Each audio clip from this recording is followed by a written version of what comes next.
Vets 360 is very narrow focus. What we want to do as an organization is along the lines of prevention through education. As society, we spend a lot of time and effort on cure options. If somebody has a suicidal problem, if somebody has substance abuse, if somebody has legal issues or homelessness, we're ready to help. Our goal as an organization is to do everything we can to stop our young combat veterans going to these cure options. So we do everything from housing, financial literacy, legal, sporting, adaptive sports, alternative healing to the pharmacological typical approach to PTSD, all the way through to try to get them into meaningful education and meaningful employment. If we can do this successfully, then we have a chance to prevent them going, down a road of despondency.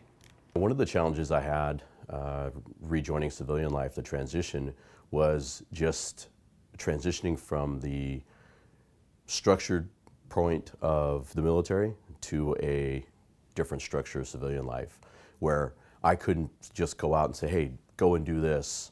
There was an HR involved now. There was political correctness. There was all that stuff. There was less structure in civilian life than I was used to being in the military, and in that regard, I had to adjust the way that I spoke to people. I had to adjust the way that I acted in public because people misconstrued my rigidity for being mean or for being troubled, when that wasn't necessarily the case. It was just trouble transitioning personally back into civilian life. There's a big gap, big void between military service and a successful civilian life, and our goal is to try to fill that void in some way. I have no problem telling bureaucrats that my job, my goal in life is to do everything I can to stop these young veterans from going to homeless shelters or going to substance abuse programs or veterans court. If I can do that successfully by just providing education, they are amazing individuals if we educate them.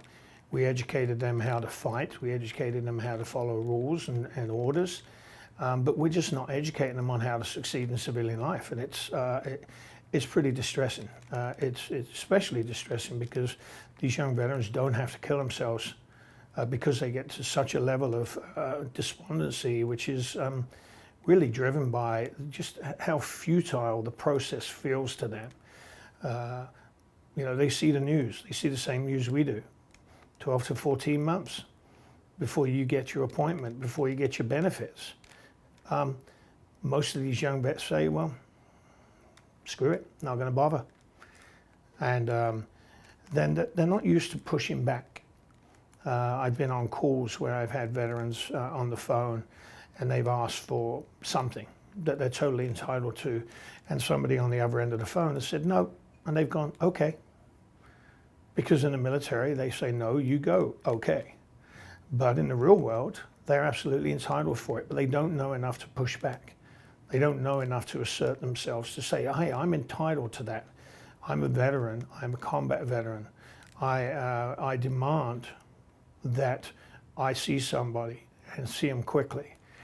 And I see all too often young veterans without two pennies to rub together because their benefits are taking 6-7 months. Homelessness, risk for suicide, all kinds of you name it. The PTSD was never properly named.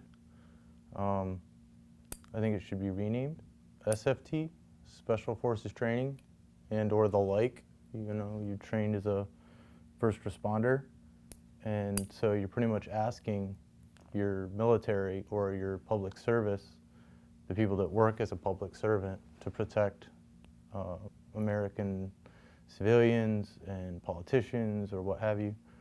You're asking us to be Superman, and then when we get out, we're just supposed to like flick a switch and stop being Superman. It doesn't work like that. My inspiration for starting Vets 360 was really along the lines of I made a decision that I wanted to support veterans in some way on a full-time basis. And then in early 2011, two of my friends killed themselves, both within a 90-day period. Both were high school educated, combat Marines. Both had survived multiple combat tours, yet neither one of them was able to survive civilian life. And that was a pretty rude awakening to my goal to find out why they ended up killing themselves. And that was why I founded Vets 360 as a direct result of losing my two friends. The turning point that made me feel better, it came about after some pretty intense therapy. I suffered through some pretty intense nightmares and night terrors. I realized that I had an issue when I woke up and I was standing in front of my front door with my knife in my hand, and I don't remember getting there. That's when I sought help. That's when I went to a therapist. Now, my therapy session, I had put it off 3 or 4 times because I really didn't want to be seeing. I didn't think that a civilian therapist could help me. They wouldn't understand me. So I rescheduled 3 or 4 times. When I finally did see the therapist, it was a 28-year-old psych intern from a university, an East Coast Ivy League university, and I wasn't real comfortable talking to her. As a matter of fact, I told her, I said, I'm going to sit here and I'm going to make you cry. And she said, no, I can handle it. I told her my story. She started to cry. I walked out of the room, banged on the glass. I said, look, your intern's in there crying. Call me when you have a real doctor to talk to me. I finally found a doctor through the VA who did an amazing PTSD therapy study. And I've been engaged with that study and that therapy now for almost 4 months.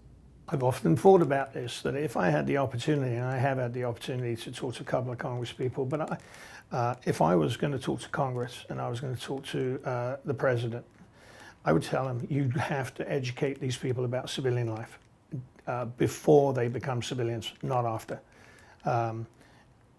Give them the education, give them the tools. You gave them the tools to be soldiers, you gave them the tools to be Marines, you gave them the tools to win wars, kick down doors and blow things up. Give them the tools how to be successful in civilian life, and they will be. And transition some of that big money that you have on the cure options and start putting that to some of the education options, and you'll find there's less of a need for the cure options. I think that there needs to be more organizations like this one, and the government needs to beef up with a budget. Organizations like Wounded Warrior Project, like Veterans 360, and help them lock arms and lock shields financially. And there's so many things that the government can do to feed veterans, to ensure that there's no that there's nobody left behind. We teach that on the battlefield, and then you come home from war after losing brothers and friends, and then you realize, like, we're really the worst alumni on the planet. Really? We're going to let a bunch of frat boys and college kids have a better alumni program than us as ex-military? Like, what? I couldn't believe it. And now I realize, oh wait, there is other Spartans out there, and they have their shield, and they're ready to go. It's sharp, it's shiny, we're ready to roll. It's just a matter of locking shields. And each state in America has to do it. Each community has to say, you know what, no more homeless vets in our town. No more. It ends today. You now have a free YMCA membership. You can camp at a state park. You can take a shower. You can go surfing, and the cops aren't going to harass you because you have a good guy card, the G.I. Joe good guy card. And it shouldn't be the VA card. There's so many things that could be done overnight. And America just would prefer to be blind, I guess? I'm not sure. I'd like to say that the government needs to step up and do more for the veterans.